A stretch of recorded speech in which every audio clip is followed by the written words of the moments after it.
I feel like I love convenings and moments like this because we bring people together. But like the next thing though is like we have got to organize. Like organizing is the challenge of our time.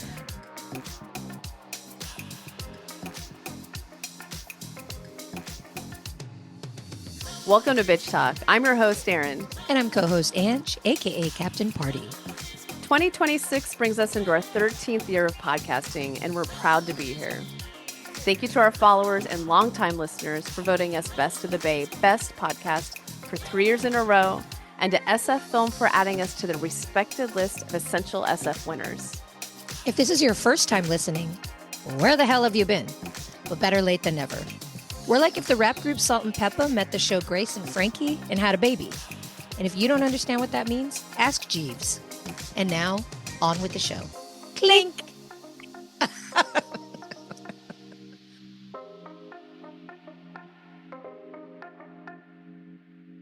Hey, Bitch Talkers. This is a very exciting episode for us because we love going to these events every year when we attend South by Southwest. They're free events, they're welcoming, they're inclusive, they're inspiring. It's the tech we want. And their mission is to build a new tech ecosystem by centering, amplifying, and shifting power to leaders, advocates, and entrepreneurs in the tech space already working on a future in which everyone thrives. We had the privilege of being sponsored by them this year. They helped sponsor our trip to South by Southwest. And we are going to sit down in this episode with three powerhouse women whose stories are just as impressive as the work that they're doing. We have Julia Solano, Ania Williams, and Tara Reed. And the tech we want is 2 days of fishbowl discussions, lightning talks, workshops, connections. It's not just great food and great drinks, which you know I'm all about. It's also a call to action. And you leave with tools to collaborate and be more thoughtful and intentional of your relationship with technology and the impact that it has on your life. So you can find out more at thetechwewant.com. And as always, thanks for listening. Hi all, my name is Julia Solano. I'm the community architect for The Tech We Want, and I'm curating a space called the Library of the Future, and I'm the library curator. Can you talk about what it means to be, to have your title, and then what it means to be the librarian of the space? Because we love a librarian here. Absolutely. We want to create a chill, vibey space. I'm an introvert, and I get really overwhelmed at really big events, so want to create the space that I wanted to have. Want to create a really vibey, low-key, nice in the nervous system space. All of the books are recommendations from our community, divided up by different topics. So people always say, it's like, oh, I wish I just could take a photo of this shelf. And it's like, yeah, you're interested about speculative fiction or community and society. Here's all the podcasts or all the books and authors and titles. So yeah, we have some workshops in here. We have a talk by EdTech is coming up, or EdFarm is coming up, BIA, Black Innovation Alliance, Dream Machine, and Spill. So we have some cozy activations happening, very in the room where it happens. But we want to create a lo-fi space in a really hi-fi world, and especially in a time where algorithms control what we see and platforms can take away our information so quickly. What does it mean to have a book and be able to give it away? So at the end of the event, we give away all of these books during our closing party, as gifts to our community. I love that. That's so beautiful. So how did you get involved with The Tech We Want, and why was it important for you to be part of this organization? Absolutely. I initially worked at a Meteor Network. I was on their exploration and future sensing team. So I was doing, my background is in engineering and architecture, and I've done a lot of immersive experience and foresight work. So there I was brought on board to lead the development of a immersive experience on the future of IoT. But we were about to start this in 2020. So we were going to do a touring museum exhibition, walking people into what does a dystopian and utopian world look like? And how do we experience that? Holy shit. And then it became too immersive. Yeah. Too immersive. You're like, I don't want to be in this all the time. I mean, I ended up launching a fund called the Community Infrastructure Fund for Mutual Aid because I was living in an artist warehouse in San Francisco, and I saw how a lot of my community members and my friends were like, they were organizing and they were hiding their technology in other rooms while they were having meetings because they didn't feel safe using Google Docs and Google spreadsheets. So it's like, oh, as a philanthropy, why are we not doing something about this? How do we create technology that supports mutual aid and organizing? So I created the first participatory grant making initiative at Omidyar Network. Ania Williams, who's a leader of the Tech We Want, saw that when my fellowship was ending and was like, hey, why not come work for the Tech We Want? So I've been there ever since. Sorry, side note, do you live in San Francisco? I live in Oakland. Oh, we're based in San Francisco, by the way. So I'm glad we're meeting. Absolutely, likewise. Awesome. A question about the books. Yeah. How did you find them? What was the inspiration? Can you talk about that? Yeah, so we asked our entire community what are books that have been foundational to their work and philosophy, and also what are books that might get banned. What are ones that we need physical copies of? And so we asked for podcasts, we asked for books, we asked for, we have reports, and it's all organized by different topic. I love that all three of us are from the Bay, which is sort of, it's the start and the future of technology and AI, and the use of it responsibly is such a big blanket conversation. And here we are teaching people how to use it and how to fight back against what we need to in order for it to be used responsibly. So can you talk about why coming from the Bay, this is such an important conversation, especially? Yeah, I grew up in Hayward. I grew up in East Bay. Oh, I grew up in San Leandro. Amazing. Wow. And I went to school at UC Berkeley. And then after college, I co-founded a humanitarian AI company that did a lot of work with nonprofits and refugees in Jordan. Oh my God. And Greece. Wow. So went straight from that after getting an architecture and engineering degree. So okay, Julia, we had different paths to get to where we are today, but respect. Wow. But yeah, I saw it from the inside out. Like, I was building a video social media platform that was used by nonprofits, by high schoolers, by college students in Jordan on like, how do we use technology to better understand community needs? Well, I was doing this in 2016, 2017. So the tech scene has changed a lot since then. And I think as someone who's both from the Bay and also has a background in technology, there are many ways where I've felt both an insider and an outsider. And very conflicted in my identity and how I interact with that, but also recognizing the privilege and responsibility it is that there are so few people of color, so few women of color who have tools, who are designers, who can speak some of these languages. And I think that's one of the reasons why I continue to step back in.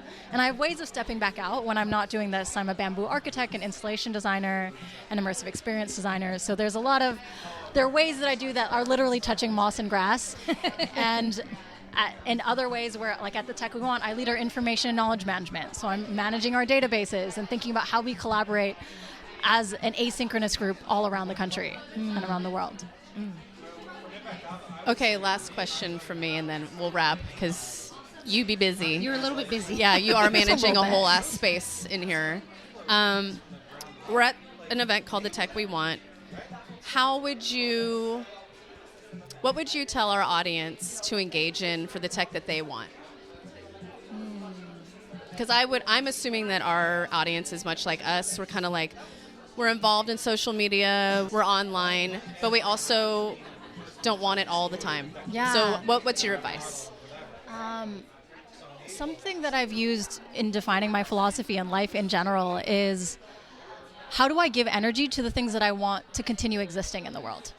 So how do I continue feeding? How do I have a reciprocal, regenerative relationship with my technology, or anything? The communities that I'm in, the books that I read, the spaces the friends that I have. Like, do I align with the values? Does this make me feel more rooted or kinder or more connected to my community?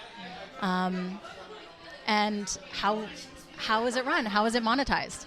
I think a lot at the Tech We Want, we think a lot about like business models and alternative funding models and ownership, because that's that's so often underneath the scenes, and it shows up later in advertising, or something that's very community oriented at first can be very extractive in the future because the shareholders like, actually, we want this. So how do we anchor? How do I choose with my time, with my energy, what are the kinds of technologies that I want to continue to see existing and invest in those? Keep asking yourself these questions and reassessing. So beautiful. Thank you, Julia. It's been an honor having you on, and we'll be enjoying this event the entire time we're here. So Amazing. thank you. Thanks for being on Bitch Talk. Of course. Hi, my name is Ania Williams, and I'm a director on the programs and policy team at Omidyar Network. I'm also the lead for the Tech We Want. And my name is Tara Reed. I'm a tech entrepreneur and also fashion artist. I saw this outfit earlier on the sidewalk. Like, you were So walking in, and I amazing. was like, You liked it? wow. Thank you. I double taked. Anyways. Both of these outfits. Yes. I'm glad this is not a visual medium in this I moment. know, Ania's always the hair. Like, her hair is her art form. This is It's true. expressive. The Everything belt. just really works. Yeah. Let's go. Okay. Yeah. This actually like connects to some of our topics because like one of the things that I had to learn in tech and in like being in business as a woman was like not to hide my expressiveness, which is very much like a woman of color thing, very much a black woman thing that like we're very self-expressed in our outfits. Indeed. And I think when I started working at Google, I thought that I needed to like really squash that. I remember I had like locks, I like combed them out, I like unexpressed myself, and I've learned how to just like be me inside of tech. I'm like loving this being you phase of things. I have known Tara since 2016. Yeah. We actually got to know each other through an entrepreneur in residence program that was run by an organization called Code 2040, Yeah. which, by the way, just announced this week that they are shutting down. I saw that email. It's very sad and very sentimental. Like, we still, like, there are a few other people in this space today who also were a part of that entire endeavor. It was black and brown entrepreneurs. Yes, black and brown entrepreneurs from different cities that were basically helping to build up the ecosystems in their cities, create pathways for more black and brown folks to get into the tech industry. Tara was based in Detroit at that time, and I was based in San Francisco. I'm still in San Francisco, although this one, she moves all over the world, so she's lived in like 5 different cities since then. That's true. That's true. But I want to say this. I'm like, I got to big up this girl because, like you mentioned, her fashion is impeccable. When I first met her, she was building this startup called Collecto. Yeah. And it basically helped people to curate and buy art for their homes. So I'm just like, she has always been at that nexus of technology and culture and art. And I feel like she's brought it into so many different things that she's done. She is like one of the most prolific entrepreneurs that I have ever met. I am like one of her biggest fans. You're so True sweet. story. Like to the tune where I'm just like, Tara, please come work with me. I want you to work with me. Like, I need your genius on this. I feel like you're just like this mad scientist of like marketing and like entrepreneurship and all kinds of like experimental cool ass shit that like nobody is thinking about. So I just feel like honored to be sitting here next to her right now. I think that one of the ways that I keep my sanity in tech is combining a little art into it. I'm learning that about myself over time. So like, you know, like important. over time you learn in like the themes in your career and the things that you're drawn to, and you're like, oh, okay, I can like piece together why I like that or why I like that. To me, the like intersection of those two things keeps me sane inside of the tech. But I also love innovation, so like the innovation keeps me sane inside of the art. It's like those gotta go together. Definitely an innovator, no doubt. One thing I want to go back and say, though, is that program that we did, really, like, that's one of the most beautiful networks that I have built. And we help each other and pull each other into projects all the time. And I remember when we did that program, like, we were talking about, like, the PayPal Mafia. We were talking about, we like, were. We were talking about What these- is that? PayPal Mafia. Okay, so for our listeners have who to are not ask, familiar, yes. because this Yeah, is like yeah. a very well-known reference for tech people, which is, it actually goes back to, PayPal, which I think people know what that is. Like, there was a group of dudes, basically, that Yep. were a part of building that. And they have all gone off to start lots of other tech companies. Actually, if we want to like really get really, really real, We since, do. Yes. Since I work at Omidyar Network, and actually this is the primary funder of this event Yeah. that we're sitting at, Pierre Omidyar is the founder, one of the founders of eBay. Yeah. And yes, so that is like what his like. So we're talking OG tech success, like in the very earliest parts of like really tech kind of that like web 2.0 or what would you call it? Yeah, like kind of revolution. And eBay, which ended up being wildly successful, basically acquired PayPal.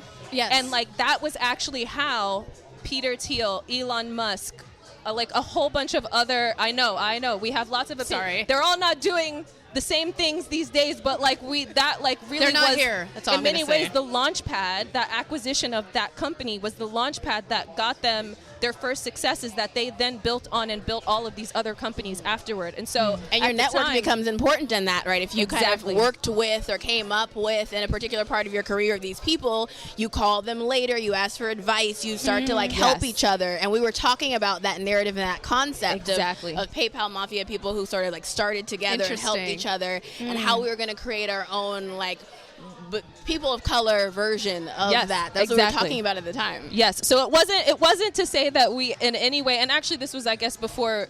This was 10 years ago, and like the world was a very different place at the time. But still, I was like, it wasn't even to sort of even look at what they had built and say that we wanted to build that or build it the way that they did, but it was about how they use the power of their network and being in relationship with each other to create opportunities for each other that effectively made them titans of industry. Have they stewarded that power in the right ways is a different conversation, but in terms of like building the power, building the things, like really being able to completely shape an industry like that.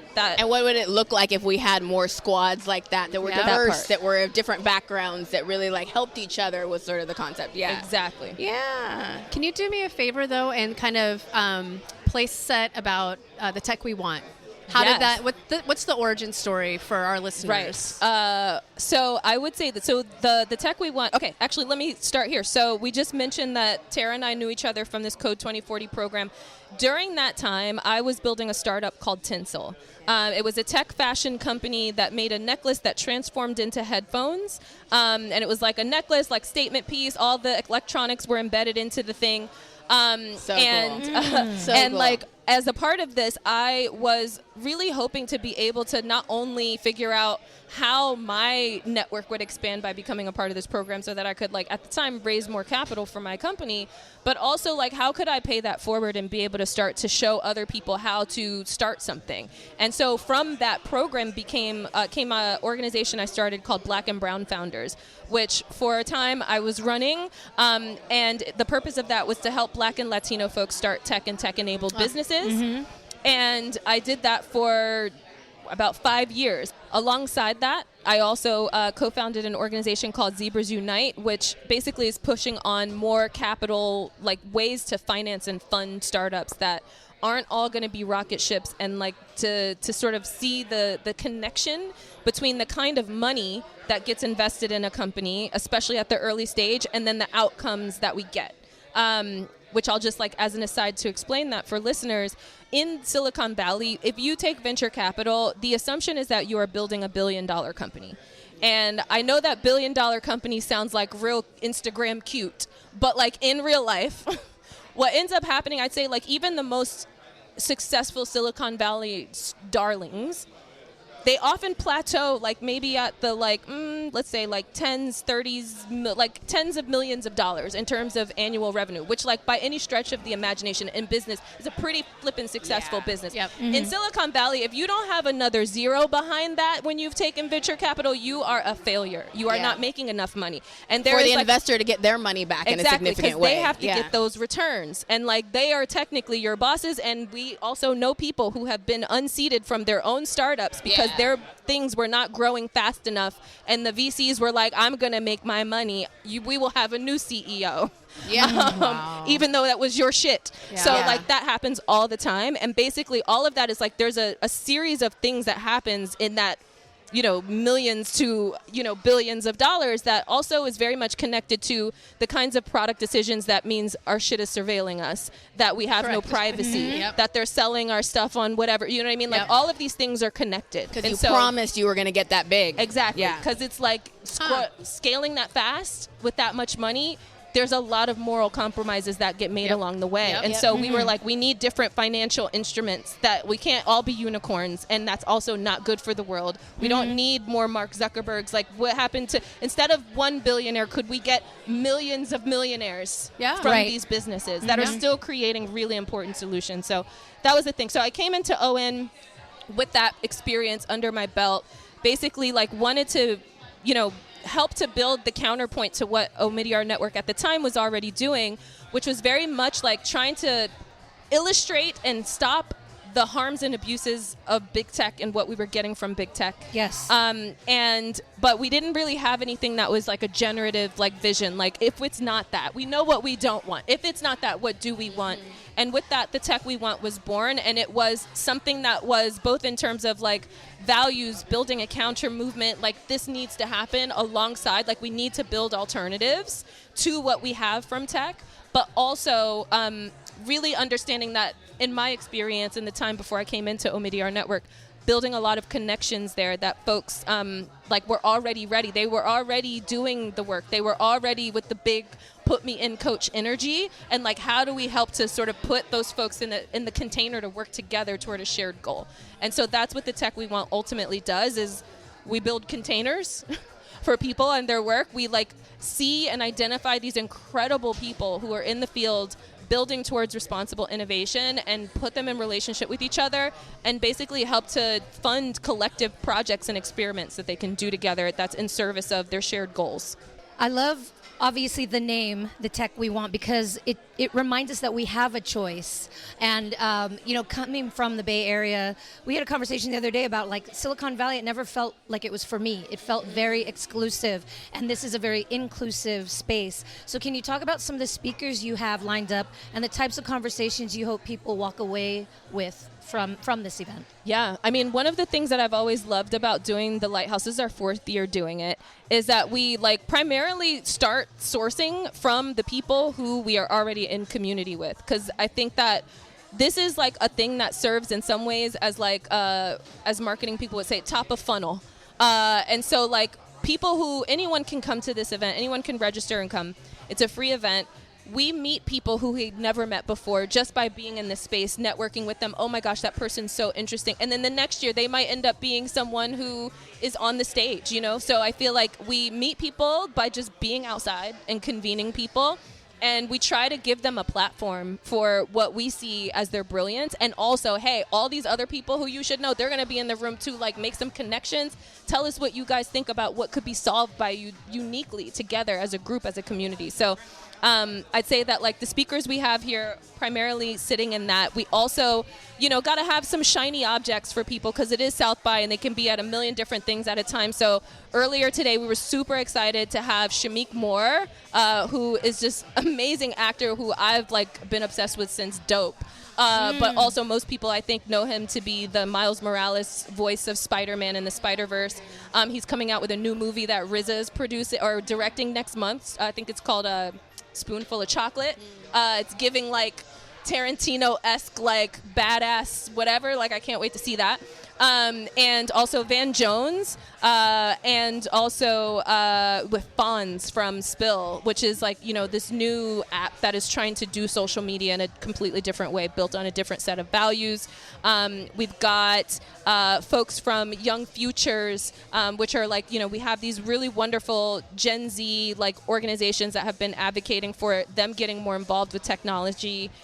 So many different wonderful people. I'm like, I could just go down the list, but I'm like, there's just brilliance everywhere. But I'd say that my favorite part actually of what we're doing this year are the fishbowl dialogues, because we have the people who we've kind of curated to be in the combo, but we're also like, anybody gets to be in the center. Anyone can kind of sit in there and say their piece and speak their piece or speak their question, which I just feel like we all even get bored of like Sage on a stage, and we're like, you're a genius too. I want to hear what you got to add to the conversation. And you guys have curated like a really beautiful space where like if you're not here, you're imagining it. Like you walk into the door, there is like downstairs a bunch of different like networking lounges, bars, places to eat, and people are like talking and meeting each other, which you guys have like facilitated really well. And then upstairs there's a place where there's like the larger stage where there's also these little like breakout rooms. There's like a library where there's a smaller talks going on. Smaller, quieter. There's smaller, quieter talks going on, and so this is like a fascinating amazing event you guys have put on, and Yes. cool people here too. Thank you. That means a lot coming from this woman. Yeah. I will also just add that we this every year doing this event is a social experiment. And me and folks on my team nerd out around human psychology and kind of social engineering, and there's a lot of things that we do on purpose just to actually try to facilitate connection, where our driving goals are pretty consistently how do you bring someone into this room who knows absolutely no one and get them in conversation with someone who's a stranger without feeling scared or awkward about it? So we do things like a bingo where you can win prizes by just meeting people, having conversations. I remember playing bingo. Yeah, yes. I think we did that. Was that last year? That was- 2 years Yeah, ago? it was on the name badges, Yes. and now Yes. we've got a whole spin the wheel sort of thing. We gamify meeting people, and then the other thing that we even do, which is so funny because my colleagues always are trying to identify who it is, but we do a big party to end it at the end, which is tomorrow night, and we will pay for a few dancers to come to start it, because we also know that you go to a party at a corporate event and it's well, who's gonna go on the dance floor first? It's And really me. we literally pay people to start could've paid dancing. us. I mean, that twist look my like, arm. Yeah, that I look know. like no I people. will be. And I feel like my colleagues every year are always trying to guess who the paid dancers are. You know what I mean? But it works every time, because it's we get just enough people where it brings down that barrier of Yeah. oh, this is embarrassing, and they're just oh, fuck that, I'm out there, and then it's it's a party instantly. Yeah. So we love thinking of these things That's and smart. trying to design That's around so that. smart. I don't know who wants to talk first about this, but we talked about something off mic, and y'all were we should talk about this on mic. Is about being a woman of color in tech. And I'm assuming Yes. y'all, this has been your career for as long as it has been, and you've probably seen a lot of iterations of the business. So can you 15 talk years about for me. real talk about being a black woman in tech? I'm gonna kick this to Yeah. Tara, because you started in big tech. You started in Microsoft and I Google and did. Foursquare. Yeah, that's right. Yeah, I worked at Google and Microsoft, those are the biggest tech companies that I worked for. Those are the big dogs. Interesting. I think that I started off, I think in comparison, I was thinking about different industries when I was in college. And I think, for example, in comparison to finance, and which, by the way, I think my junior year, I'd accepted an offer to JP Morgan. Oh. And I was that was where I was going to go. And then I got a last minute offer at Google, and I rescinded my yes to JP Morgan. I It didn't know was this story. I rescinded the yes. I took it back. I was there was a little signing bonus. It wasn't even that much. I sent it back. And I was I'm going to go over here. It just felt more welcoming than JP Morgan or big finance, Yeah. right? And I had a great time there. At the time, Google had tried to buy Groupon, and the deal didn't go through, and so they were screw it, we're going to build our own, and they built their own Google Offers kind of competitor.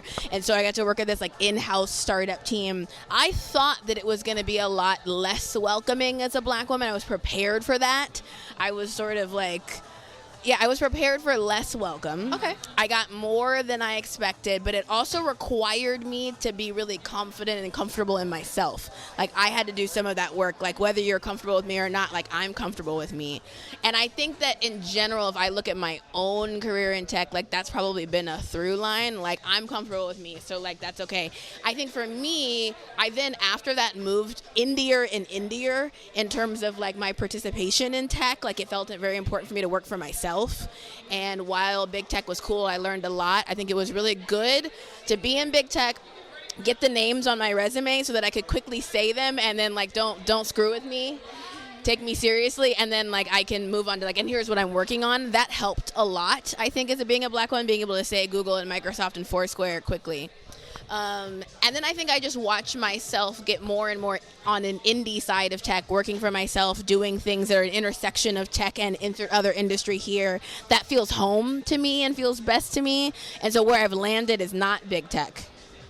Wait, you got to tell us, though, about, now I'm going to, because I'm just What do I have to tell she's there are them? all these big things that she's done, and she's not talking about it. So I mentioned Collecto, which you were working on when we first met. Yeah, that's but right. that actually laid the groundwork for what I feel is just one of the most amazing companies that she started, because obviously she started many companies, but one of them is Apps Without Code. Yeah, that's right. Which was transformative, because I'm now we're in this age of AI. Everybody's fucking vibe coding. I'm going to give it a prompt. It's I've going to been build me telling an app, whatever. y'all. Before that happened, okay, 10 years ago. 10 years ago. This girl was teaching, woman. This woman was like teaching people who were not technical how to build their own applications. Like, all they had to really bring was their own know-how about a problem that needed to be solved. Yeah. And she would help them figure out how to create an actual application that they could make money from. Yeah, that's right. That's right. Using like drag and drop software, so you drag, drop, point, click, tell the app what to do and how to behave. And this technology has existed for a long time, but it didn't really get disseminated, certainly amongst like people of color. I felt like 80% of our clients and people that I work with are women or people of color. And so that, I think, is maybe an example of like, let me go do this indie thing. Like, so many people were upset with me on the internet of like, how could you possibly tell people not to code? But like, not everybody is, maybe you have a cool idea, but you're not going to be an engineer. You're just going to be the idea person, but you need to like get the thing brought to life first so that you can have investors, so you can have customers. You need to bring it to life. And so maybe that's like a good example, thank you, of like what I mean by like indie. Oh, it was a little indie thing. She had like 150,000 people that she helped build apps without code. Okay, just but like by sidebar. I'm like, if she's to not like gonna a big up it, I'm gonna big up it. Yes. Fair enough. In comparison to like a big, massive like Microsoft, that is small and indie, but I like that space, right? And like, we built like a really amazing business. Like, I'm so proud of Apps Without Code. But I think that's a good example of like finding the places where you're like, hey, actually, like, I see the future here. I think that this is going to be like the thing that I'm going to double down on, and like I'm going to build community around that. And I think a lot of people were drawn to that. Like, we helped 150,000 people launch an app. But I think that is this sort of an example of how I've found my right little corners of tech to work for me. What about you? Well, I was like, hold on, I don't know if we're finished with Tara yet. I got one more, because I'm just like, I think I just need you guys to know why I'm so obsessed with this girl. I think like, well, because I'm like, the other thing though too is that like my relationship with Tara is also one where I'm like, yeah, like that thing that she did, and it's like so useful, and I'm like always coming into it. And then when I'm like, Tara, tell me more about the thing, and then she's already got some new shit cooking, okay? So like, when I came to Tara about like even how we might partner on tech we want initially, it was about Apps Without Code, because I'm like, I actually think that like there's something here to bring to the community about the infrastructure that's needed here. And then you were like, the new thing I'm doing. Yeah, you were like, girl, Apps Without Code, that's so, like, let me tell you what I'm working on. I was like, what are you I'm doing something new. I'm doing something new. And then she started to tell me about like micro PE, like basically this whole like world that is still niche right now. I think I'm starting to see more like conversation about it. But this was a conversation Tara and I had 3 years ago. Yeah. When she was basically talking about, like, you know how we're building all these things from scratch. She was like, what if you could just skip the struggly phase of building it? Just buy the company and just, like, build from there. And I was just like, wait, what? Yeah. And then she started to break my brain with that. I think that circles back actually really well to the conversation you were talking about earlier about, like, what if we didn't have this requirement for all tech companies to be these massive multi-billion-dollar businesses? What if, like, $1 million, $20 million, like, that's good. How do we have a lot more of that? Yeah. And I think usually what happens is, like, someone is really good at, a founder is really good at a particular phase. You might be really good at starting something new, coming up with a really good new idea. You're not the person to be running it at $1 billion. You're not the person to be running it at $5 million. That's just like not your skill set. And maybe you don't want to be honest. And maybe no. Like you usually don't. But you're scared to say it. But what would be nice is if you could like start the thing, and particularly I think would be nice for like more people of color too, to be able to then like sell it. You get your cash out, maybe there's a thing that you want to do next, but there's a place for it to go. And maybe there is someone who's like, work better at this secondary phase, right, that can acquire it. And so like micro private equity is just like the buying of these companies so they don't just like die afterwards. They go somewhere and you sell it and you get your money out. And so we've been talking about that and different sort of business models and interesting models of acquiring businesses, both for the founder and for someone who maybe is better at the next phase. And also even like from her brain into mine where I'm just like, well, we could also do this as a strategy to basically metabolize early stage companies that aren't like, you know, if you think about Google, like trying to make it, I don't know, responsible in the ways we talk about in this space today. Like, it's like trying to reverse the rotation of the earth, okay? But like something that is still new and still very malleable, but has like a product that's in the market and starting to make money. It's like we could also like start to make these kinds of changes and be able to actually transform these into examples of responsible innovation without starting from scratch every time. So it was just like being able to even like utilize like what have been our collective experiences in this industry to kind of come up with these new concepts, and also how we might start to develop new business structures and entities that can be fueled by revenues that are generated by these companies. Like, where there's a lot of also heat in the rooms that we have here is around community ownership and community wealth. Yes. And Yeah. so a lot of the folks who we've been in community with have been wanting to figure out, like, what does it look like for us to collectively own data, collectively own products, collectively own services. So it's just like also this whole idea within, like, after talking to Tara about this stuff, I'm like, okay, let's start buying some shit. We need to start buying some stuff. We need to start building up our power, because I'm like, ownership designing in community this world funds is to buy also them. power. Yeah. Tech co-ops, basically. Exactly. Yes. Yeah. Yeah. I also, one more thing just to talk about that. To me, environmentally, that makes more sense, right? Because you said reinventing the wheel, right? We don't have to do that. You got the thing. You have the people that know how to do the thing. And you don't have to start over, fire people, and start new. Like, environmentally, to me, also, you're buying all the products. You're doing all these things. Like, you have it. It's done. Exactly. You have the space if you need the space. Like, anyways. Yeah. Love it. But it's also the resources. All of the resources are here. We just need to piece them together. Like, you're the best at this. Here's your piece. You're the best at this. So we don't have to work as hard as long as we have this rising tide mentality. Absolutely. Which is the story of sort of your careers and your innovations, is this rising tide. Like, it's not just me against the world. Like, it's all of us against, you know, a couple billionaires. There's definitely more of us than there is of them. So, Correct. Yeah. point blank period. And the talent is here. It's right in front of us. Incredible. I mean, and this is also why I love the work that I get to do and the sort of role that I get to play. It's funny because I'm just like, you know, also in the scheme of things, you know, like Omidyar Network is not going to be the biggest check that people have ever received. Like, we're like a rounding error probably compared to some other big philanthropies, but we punch above our weight and we are willing to take risks. And we have benefactors that are like behind the risks that we are willing to take, and that the people who work here see as opportunities to make change. And I feel like I come into these conversations where I'm just like, you know, I'm not going to be your big sweetheart funder that's going to like sustain the lifeline. Like, I'm not your savior, but I can be more like your co-conspirator that can pay the bill. Like, I can pay the check. Yeah. I can make sure that, like, whatever you need to get in the room and have these conversations and figure out what your vision is going to be and how you're going to do it, like, I can help with that. Because And Ania, you're great at like creating outsized impact by bringing in the right people. Like, we were talking about, like, we can do more as a community. Like, you're a really great community activator, and that you're like, okay, I know who we can pull into the room, so we're working together as a team, which you can just do more as opposed to individually. Yeah, you're great at that. I absolutely love it.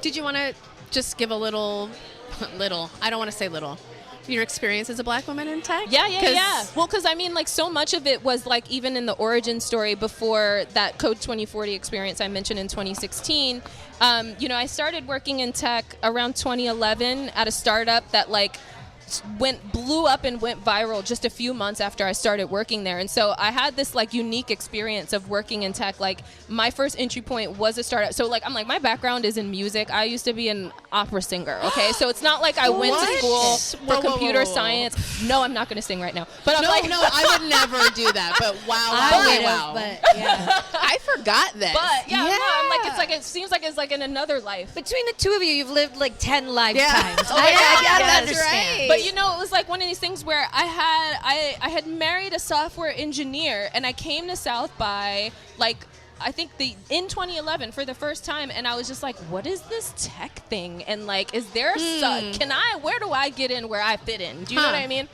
And when we ended up moving to San Francisco, I just started networking my ass off, like trying to get my foot in the door of whatever was going on.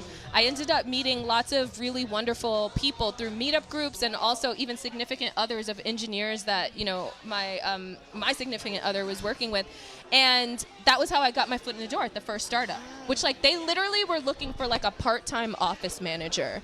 And I was like, and it was like, it pays $25 an hour. And I was like, I was kind of thinking about starting a new, like, whatever, Etsy shop type of thing. I was making wigs at the time. I have, like, also, like, a side, she mentioned, like, my art is my hair. Yeah. And I was like, okay, this is cool. I'm like, I get my foot in the door. I'll meet some new people. And I'm like, they're going to pay me $25 an hour to, like, order office supplies and plan happy hours for the engineers. Yeah. Like, sure.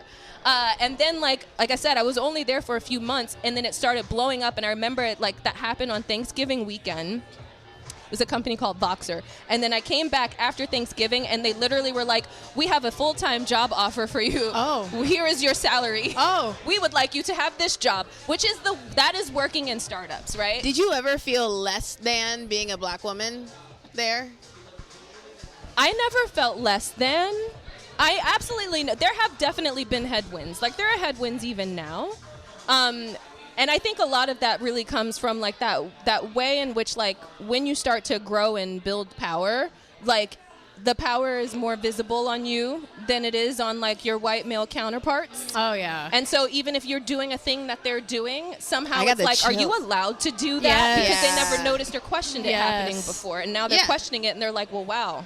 She's like doing a lot with that, or is she supposed to have that kind And what of do you responsibility? do in that scenario? You know? You just like stand 10 toes down, like, Hell yep, yeah, yep, because I also yep. I'm like, I'm Confidence, gonna stand on confidence. it because I'm gonna stand on it and I stay ready. And I also think that is how, you know, I managed to go in the few years I was at that startup from a part-time like office manager to leading the marketing team. By the time that I left, I was on the you know, executive team, and part of that was like, in my mind, I'm just like, there was a point at which there were like decisions that were being made, and I'm just like, I want to know why they just decided to, like, I need to be in the room where they're making the Nice. decisions. And then I got in the room and I was like, this is the conversation that's happening. Yeah. And part of me was like, I get the fuck out of here. Ah. But also I was just like, I learned so much, you know? And I still like, I have so much love for the people that I got to work with, but I also was just like, that was like a really important moment for me, to your question, Tara, because I'm like, they're not special. Like, I was just like, it's like that thing where you're just like, well, they're the boss, so we they must just know had all this the things I don't conversation. know. Yeah. And then I got in the room and I was like, these motherfuckers don't know shit. Yes. Yes. And so I was just like, come on, let's go. Do you know what I mean? There's like, a where- level of like early conflict. I'm hearing this through line in both what you and I have said is our experience, which we've never had this conversation about, like, what's been your experience as a black woman? We haven't had that conversation with each other. There's a through line though of what we're both saying, of like sort of just like being confident and owning confident. it. And I think that that's the thing that I've learned in my own career. Like, we are both black women, so that's the experience that we've had with black American women. But like, black American people are cool and we're trendsetters. Yes, we are. And if you're working at a company that's Innovators. a tech company and innovators, if you're working at a tech company that's trying to innovate, like, you got that juice already. You got the juice. You got that You're juice born already. with the juice. You are born with the juice. You know what I'm saying? And if you know that, and of course, like, here's the thing, like, white people know that. Yeah.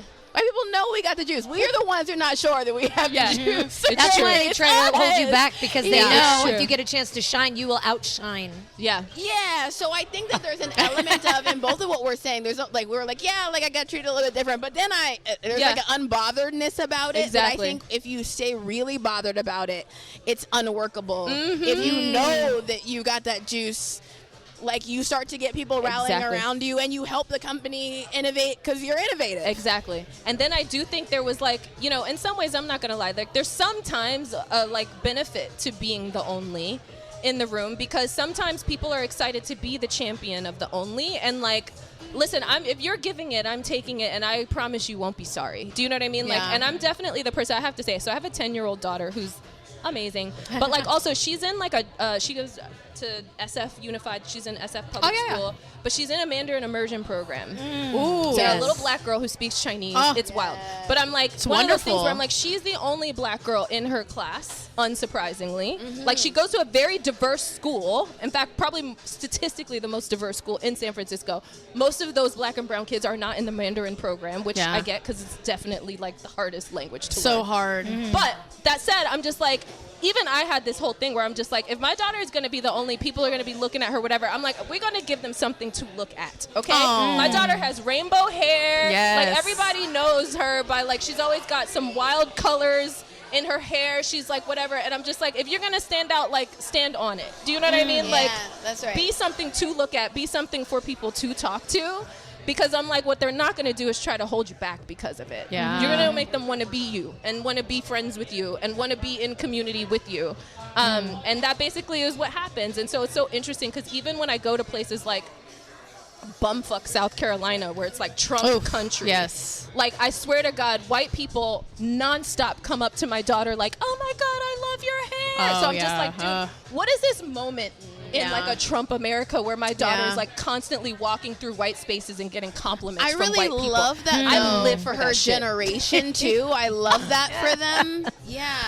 It's a learning moment, Exactly. So I'm just whether like, they you know it or not. turn it into your advantage. Also. That's where we're at. What I love about this, what you're talking about now, is a shift in perspective. And I think that that's what the Tech We Want does for us, at least. I could speak for us, I think, when I say tech is a sensitive subject coming from San Francisco. But when I come to the Tech We Want, it changes my perspective on what is possible, what we can do with it. We just need to be in the right spaces and have the right conversations about it. That's right. The right conversations, and then everybody decide what role you're going to play and start playing it. Like, that's the next phase of it. I feel like I love convenings and moments like this because we bring people together and they get to be among their people and they get to share these ideas and harness all this wisdom like I was talking about. But like the next thing though is like we have got to organize. Like organizing is the challenge of our time. Like I will sing the song of community until I'm blue in the face. It is like a value of mine. But I'm like, but it's only as powerful as like what it does activated. Like especially in the face of like a challenge, what role are people playing to solve the problem, to help each other out, to care for each other? Like that is the real shit. Like the conversations are to just help understand like, okay, who are we with? What you doing? What are you talking about? What are you bringing to the barbecue? But then it's like, pick up something. Are you bringing a plate? Okay, great. Like go wash the dishes. Oh, you're gonna do the thing. Like okay, clear the tape. Like everybody's got a role to play. We'll just notice what needs to be done, like throw in a hand. Exactly. Find out what you're good at, find out what you like doing, and then show up with that. Be whatever useful. that is. Yep. I have enough. I know. I just want to talk yeah. forever, but can I just? I want to know your thoughts on AI. What are our misconceptions about it? Should we? Are we? We're afraid of it. Should we be like? What are your thoughts on AI? Because that's just what anybody can talk about. I don't understand half the billboards in San Francisco anymore. Oh my 'cause God, I'm like, they make me want to vomit. It pisses me off, but I don't understand what they're talking about. But I'm angry. I know that.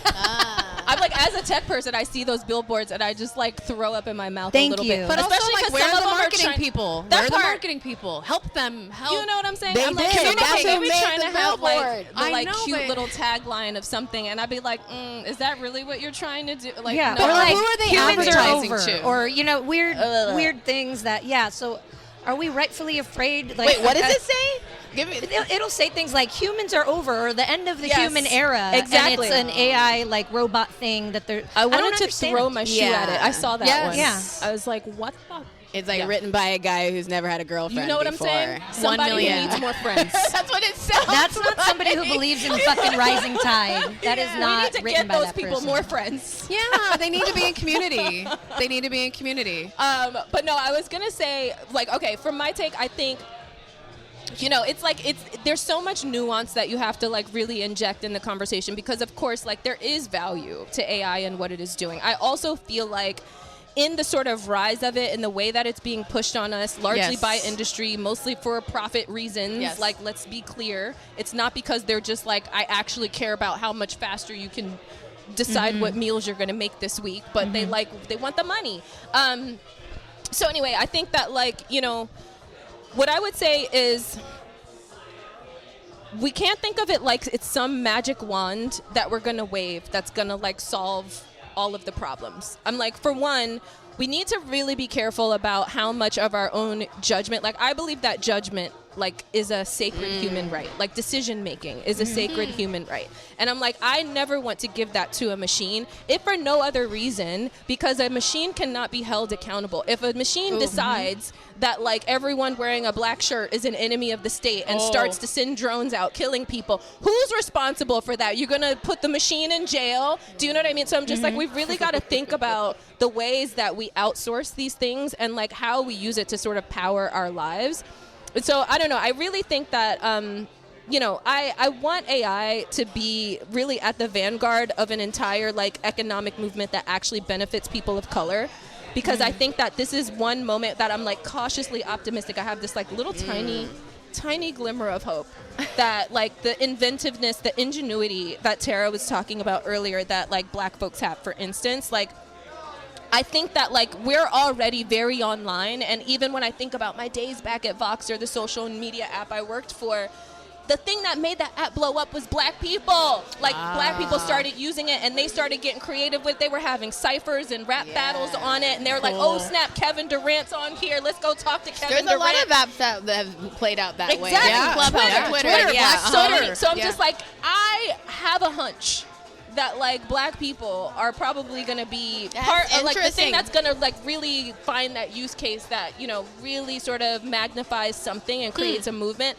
But I just hope that we don't lose those gains. Yeah, I don't feel intimidated by or uncomfortable with AI in my own life, but that's because I trust my own taste. Like, I know that I have good taste, good ideas. So oftentimes I'll be talking to an AI system. They'll be giving me an answer or something. And I'm like, girl, no. Exactly. That's not, first of all, that's not what I meant. The answer ain't it. And like, no, let me give you some, like, and I'll like, then we can modify it, right? But just no. And I feel like there's actually things that I've been working on in my own life to strengthen that voice. And if I notice like other people in my life, friends, family, like I will notice that they are a little bit more like accepting of an answer, but they're kind of accepting of an answer in general in their life, not just from AI. Like they kind of just like someone told them no, and they were like, okay. If you tell me no, you got to tell me no at least 8 times before like I'm fine. But what about if you? But you do think about it like this? Like what about it like this? Hold on. And so I think that I just know I have a little bit more conviction and like no, I think that's the future. No, I think that's the direction. No, I think this is an opinion. I'll give an example of where like AI is currently kind of delightful in my life. There's this small app called Alta that I've been using, and I like load up all the photos of things in my closet, and it comes up with really great outfit combinations. Where I'm like, I never thought about that combo. I just downloaded it, but I haven't started using it yet. And now she's selling it to me. plummeted my desire to shop too, because I'm like, oh wait, no, I have so many things that I didn't even think of in my closet. And sometimes though it gives me a combo and I'm like, girl, no, that's bad. That's not a good one at all. But I have trust in that. Like I consider like when I get dressed in the morning, it's like a spiritual experience of me choosing what I gravitate towards as my expression that day. I love this. And there's so many things in my own life that are not fashion where I'm like, what's the answer that I was called to? Not that like AI, but like what did I get called to? And I'm regularly tapping into that. I think we're gonna have to strengthen those skills of like. It sounds like critical thinking. Exactly, in a that's way. what I was gonna say. You know, it's critical thinking. Yeah, critical thinking, gut. Yeah. Like I think that some of those things are gonna and have like to actual get senses too. Like that's the other thing that I talk about, because I'm like, you know, when people they love in Silicon Valley to have this conversation about the fucking singularity and AGI, like artificial general intelligence, basically like the all-knowing AI that will be as smart or smarter than humans. And I'm just like, I don't think that that's actually possible. I have not been convinced otherwise of that to this point, because I was just like, again, if for no other reason than the fact that like we have bodies with senses. We can feel, we can taste, we can hear, we can like do all of these. We have like sentiment and emotion that also kind of powers these sort of decisions and the things that we understand the environment around us and make us creative and flexible in different kinds of ways that I'm like, a machine could never. Like you just can't, because like it's not just information that can be articulated into words or images that like we are processing, that's powering what we do, that makes us intelligent. It is like, I don't know, coming into a room and smelling what reminds you of your grandmother's cookies and then getting some spark of inspiration where then you're going to take it, you know what I mean? Like an AI can't do that. Yeah, that's right. They don't have core memories. Exactly. Right? Right. That have meaning that then you know will also have meaning to someone else. This is where I think too we're going to have an increasing importance of art. Oh yeah. And increasing, like one of the activities that I've been like immersing myself in a lot is like doing art projects and not always asking someone else what they think. Like intentionally not asking someone else. They'd be like, girl, to myself, girls to me. I'm talking to myself. That's how I talk to myself. Like, Tara, what do you think? Like that's what, particularly being in business, particularly in tech, like in business, you want to ask other people what they think. You want to make a product for other people. It's really about like them. Business is about what someone else wants. And art is really about like what you channeled and what you wanted and what you chose. And I think it's a good place to exercise. Like, no, literally don't ask anybody else their opinion. Tune in to like what's yours. I think it's an increasing activity. We're going to need more art, more of that, because it's like the ground where like the other person's opinion is not that important, right? It's about you. Not slop. Like real art. I want my art artisanal from a human brain. Please. Yes. Well, I think that's why it takes that activity, right? Like Organic just asking art. AI is not you asking your own opinion. Exactly. Yeah. But art also brings community together. So the in-person experience, it's not AI. You're not alone. You go and you look at art. You're with people. Maybe you get to talk about art. Like it's not. It's a different muscle that I think will become important more and more. And we all see different things when we look at art, right? Mm-hmm. Oh man, Yeah. I'm just like blown away. I'm gonna have to take some hours to process this conversation because y'all are so inspiring. I know, thank you. So I kind. just no, I'm really just processing a lot of things right now, and I'm very inspired by the both of you. And it seems kind of silly to end it the way we end our episodes, but I think it's not silly at the same time. We have a segment called This Bitch. Do you want to do anything before we do This Bitch? No. Okay. Wait, that sounds like fun. It is fun. No, we're Okay. gonna do it. We're gonna do it. So what we do is this is your chance to either shine a light on something that's bringing you joy, something or someone, or you could throw shade at something or someone that's pissing you off. So who is your this bitch of the moment? Either one of you, feel free to I start. almost want to tell you don't pick each other because we already know you love each other. This was a but love if you fest. want to, that's fine. Also, I'm not here. This was tell you about what to do. This was about the tech we want, but really it was a love story. Yeah. So it was a layered interview.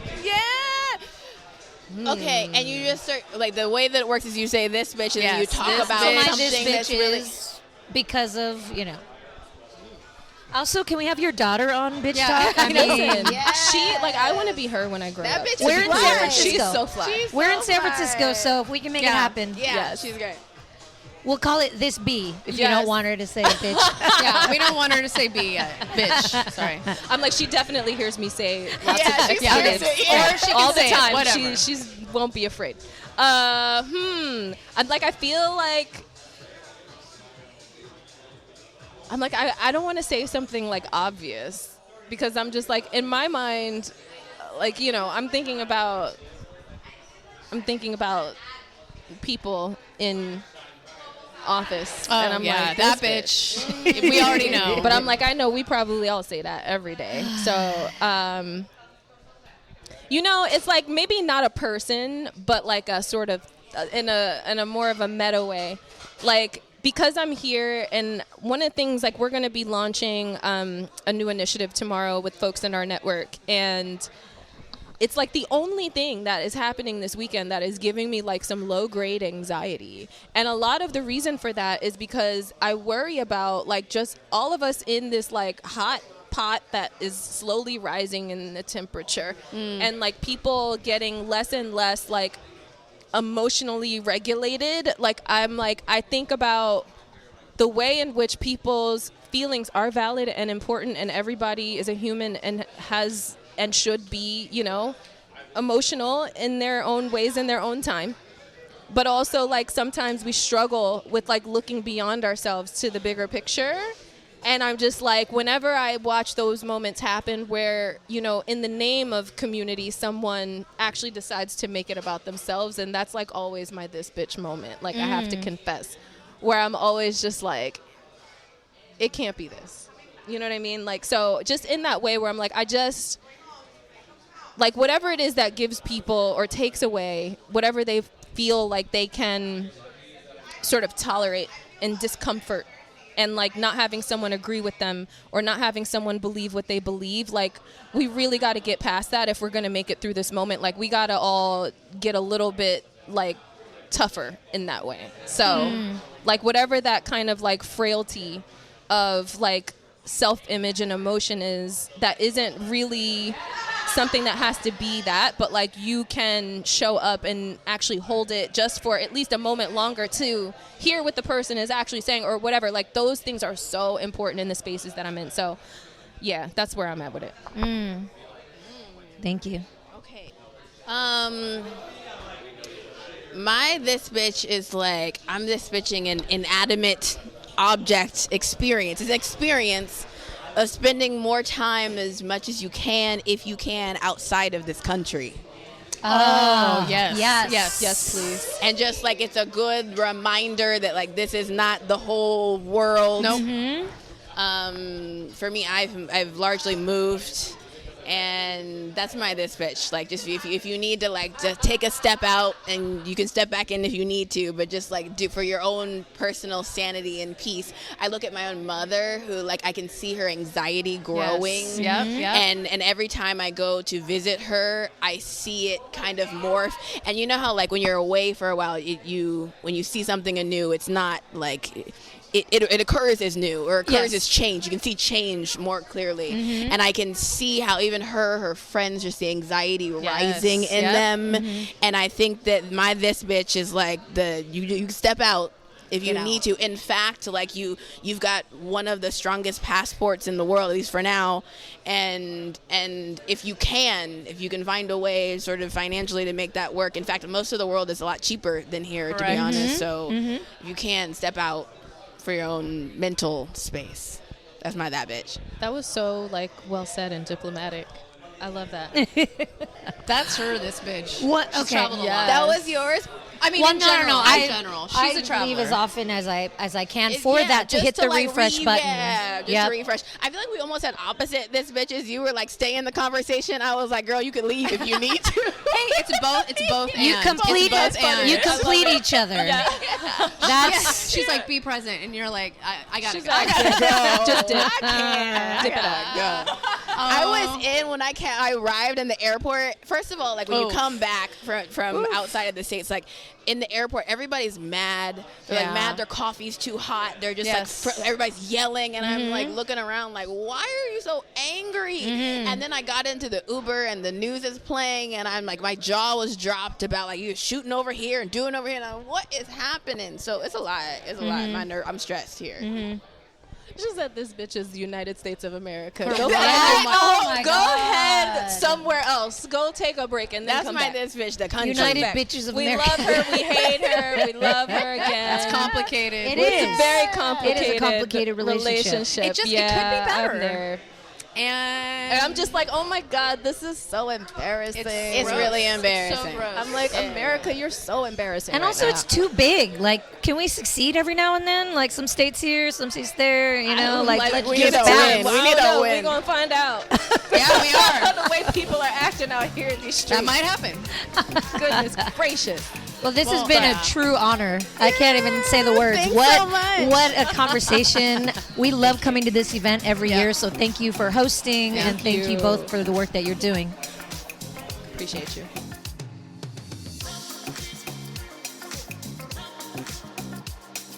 Thanks for joining us on today's show.